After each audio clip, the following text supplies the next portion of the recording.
नमस्कार। आज की चर्चा एक बहुत ही बड़ी और अच्छी खबर पर है, जो लाखों सरकारी कर्मचारियों और पेंशन भोगियों के लिए है। देखिए, ये खबर लगभग पक्की मानी जा रही है कि केंद्र सरकार महंगाई भत्ते में एक जबरदस्त बढ़ोतरी करने जा रही है। तो ये आंकड़ा है 60% का। हाँ, महंगाई भत्ता जिसे हम सब डीए के नाम से जानते हैं, वो अब 60% तक पहुंचने वाला है। ये कोई छोटी मोटी छलांग नहीं है। और आज हम इसी को जरा डिटेल में समझेंगे कि इसका असर मतलब क्या है। तो ये बढ़ोतरी आखिर है कितनी?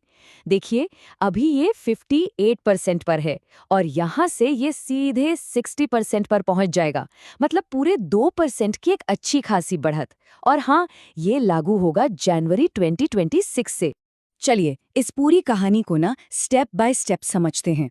सबसे पहले देखेंगे कि ये बड़ी खबर असल में है क्या, फिर जानेंगे कि महंगाई भत्ता होता क्या है, इसकी गिनती कैसे की जाती है, हमारी अर्थव्यवस्था पे इसका क्या असर पड़ेगा, और आखिर में सबसे ज़रूरी बात कि आगे क्या होने वाला है।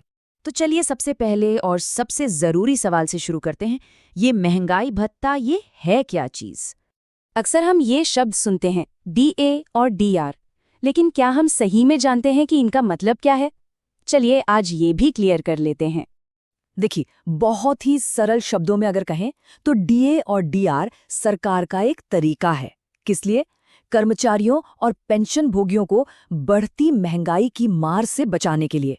मतलब जब बाजार में चीजें महंगी होती हैं तो ये भत्ता भी बढ़ता है, ताकि उनकी जो खरीदने की ताकत है, जिसे हम परचेजिंग पावर कहते हैं, वो कम न हो। अच्छा, अब सवाल ये उठता है कि ये 60% का आंकड़ा ये आता कहाँ से है? हवा में तो नहीं आता होगा, है ना? चलिए इसकी पूरी कैलकुलेशन को समझते हैं।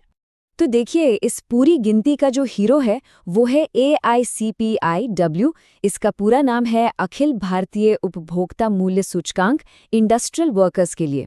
सरकार इसी ऑफिशियल इंडेक्स पर भरोसा करती है, ये तय करने के लिए कि भत्ता कितना बढ़ेगा। तो ये काम होता कैसे है? देखिए, ये प्रोसेस पूरी तरह से डेटा पर आधारित है, कोई अंदाजा नहीं है। पहला स्टेप, हर महीने लेबर ब्यूरो AICPIW के आंकड़े जारी करता है। फिर इन आंकड़ों का पिछले 12 महीनों का एक एवरेज निकाला जाता है।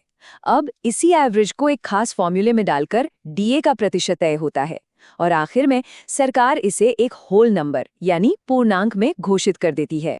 और अगर हम ताज़ा आंकड़ों पर नज़र डालें, खासकर जो नवंबर 2025 का इंडेक्स आया है 148.2, तो उसके हिसाब से डीए की जो कैलकुलेशन है वो 59.93% पर पहुंच गई है। तो यहाँ पर सबसे क्रूशियल पॉइंट आता है। सरकार की ये परंपरा रही है कि वो डे की घोषणा कभी भी दशमलव यानी डेसिमल्स में नहीं करती, हमेशा होल नंबर में करती है। इसीलिए 59.93% का मतलब सीधा सीधा 60% ही है। अब इसमें थोड़ा बहुत उतार चढ़ाव भी हो जाए तो कोई फर्क नहीं पड़ेगा, इसका 60% होना लगभग तय है। चलिए अब जरा बड़ी पिक्चर देखते हैं।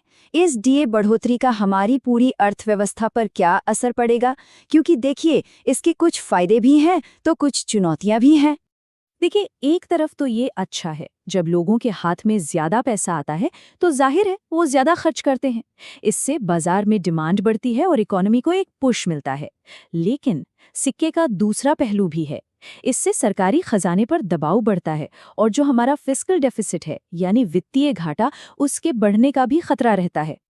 अब आते हैं हमारे आखिरी और सबसे जरूरी हिस्से पर, यानी टाइमलाइन, कि ये सब बदलाव कब और कैसे लागू होंगे। तो टाइमलाइन बिल्कुल साफ है। ये जो बढ़ोतरी है ये जनवरी 2026 से लागू हो जाएगी। इसकी जो ऑफिशियल अनाउंसमेंट है वो मार्च या अप्रैल 2026 में होने की उम्मीद है। और सबसे अच्छी खबर ये है कि घोषणा होने के बाद जनवरी से लेकर उस महीने तक का पूरा बकाया, जिसे हम अरियर्स कहते हैं, वो भी एक साथ मिल जाएगा। और देखिए, ये बात सिर्फ एक सामान्य बढ़ोतरी तक ही खत्म नहीं होती, इसका असर बहुत दूर तक जाने वाला है। ट्रेडिशनली होता ये है कि जब भी कोई नया वेतन आयोग आता है तो उससे ठीक पहले का जो डीए होता है उसे बेसिक पे यानी मूल वेतन में मिला दिया जाता है। तो ये जो बढ़ोतरी है ये आने वाले 8वें वेतन आयोग के लिए एक बहुत ही मजबूत जमीन तैयार कर रही है। और यहीं पर हम इस पूरे विश्लेषण को एक बड़े सवाल के साथ खत्म करते हैं। जब महंगाई भत्ता मूल वेतन के 60% के स्तर पर पहुंच जाएगा तो ये आने वाले 8वें वेतन आयोग की सिफारिशों के लिए कैसा मंच तैयार करेगा? असल में इस खबर का असली और दूरगामी महत्व यही है इस पर सोचने के लिए बहुत कुछ है।